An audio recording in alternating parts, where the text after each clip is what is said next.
बिस्मिल्लाहिर्रहमानिर्रहीम। आज हमारा टॉपिक है यूज़ ऑफ वर्ब और उसके अंदर टाइप 2 कंडीशनल सेंटेंसेस हमने आज करने हैं।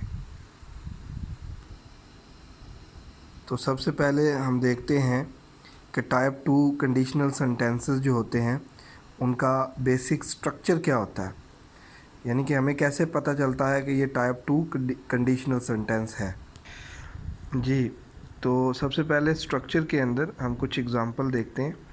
जैसे ये देखिएगा, इफ़ यू वर्कड हार्ड, आगे कॉमा, एक क्लास ख़त्म हो गई, अगली class, you would pass the examination, अगर तुम मेहनत करते तो इम्तिहान में पास हो जाते। अगला फ़िक्रा जी, if he asked me for help, अगर उसने मुझे मदद के लिए कहा होता, आई वुड हेल्प हिम, मैं उसकी मदद करता। देखिए, दो क्लासेस यहाँ पर शो हो रही हैं। पहली क्लास है इफ़ क्लास और दूसरी वो क्लास है जिसमें कोई कंडीशन हमें नज़र नहीं आ रही। वो एक भी क्लास हो सकती है और एक से ज़्यादा भी हो सकते हैं विद सम एक्सेप्शंस, लेकिन मोस्टली एक ही क्लास होती है। अच्छा, इसमें याद रखिएगा, ये जो इफ़ वाला हिस्सा है, ये इस यानी कि जो ऑर्डर है वो बदला भी जा सकता है, वो बदल भी सकता है मुख्तलिफ़ एग्ज़ाम्स की नौइयत के लिहाज से। अगर आप कम्पेटिटिव एग्ज़ाम दे रहे हैं कोई, तो उसके अंदर तो डेफ़िनेटली वो कुछ इस तरह की सिचुएशन क्रिएट कर सकता है कि ऑर्डर डिस्टर्ब नज़र आए आपको। जनरली ये जो इफ़ क्लॉज़ है, इफ़ क्लॉज़ जो होती है उसके साथ पास्ट इंडेफिनिट टेंस का स्ट्रक्चर आपको नज़र आता है, यानी कि सेकंड फॉर्म ऑफ वर्ब आपको नज़र आ रही होती है। और इसकी मिसाल मैंने ऊपर दे भी दी है, इफ़ यू वर्कड हार्ड। अब देखें, ये जो वर्कड हार्ड है, ठीक है, इसको अगर आप देखें, ये जो वर्क हार्ड है, ठीक है, ये अब वर्क जो है ये सेकंड फॉर्म ऑफ वर्ब है, ठीक है जी।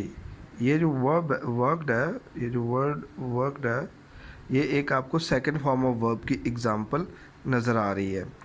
और नीचे भी देखें, if he asked me, now asked का जो वर्ड है जी, इसको देख लें, ये भी आस्क्ड सेकंड फॉर्म है जी आस्क की, ठीक है।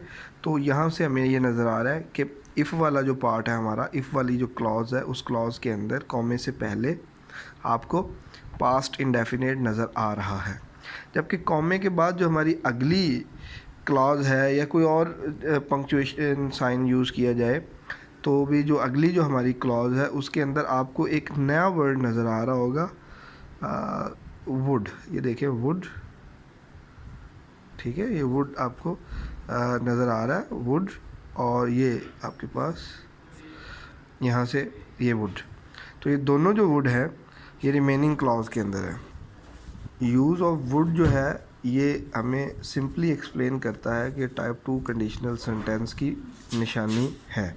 जब यहाँ पर वुड हैव आ जाता है तो ये टाइप 3 बन जाती है, लेकिन अगर सिंपली हम यूज़ कर रहे हैं, जिसको हम सिर्फ वुड कह रहे हैं, तो ओनली वुड, सिर्फ और सिर्फ, और वुड के बाद जो आपके पास फॉर्म ऑफ वर्ब है वो फर्स्ट फॉर्म ऑफ वर्ब आप यूज़ कर रहे हैं।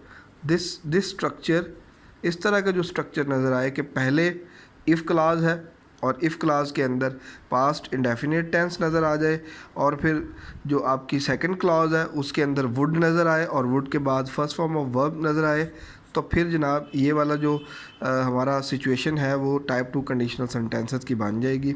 और इसका सलूशन मैंने एग्जांपल की फॉर्म में दे दिया है कि इसकी यही करेक्ट फॉर्म है। बाज़ औक़ात वो यहाँ विल यूज़ कर देता है मिस्टेक के तौर पे, शैल यूज़ कर देता है, वो जो भी यूज़ करे, आना यहाँ पर वुड ही है। तो ये हमारी जी आज की टाइप 2 कंडीशनल सेंटेंसेस की प्रैक्टिस थी।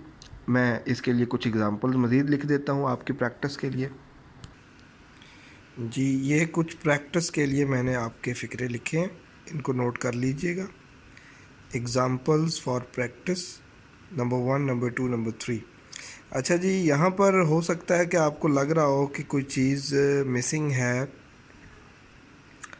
या कोई सिमेट्री से हट गई है चीज़, लेकिन ऐसा नहीं है। एक ट्रिक है, तकरीबन तीनों सेंटेंसेस में एक एक ट्रिक है।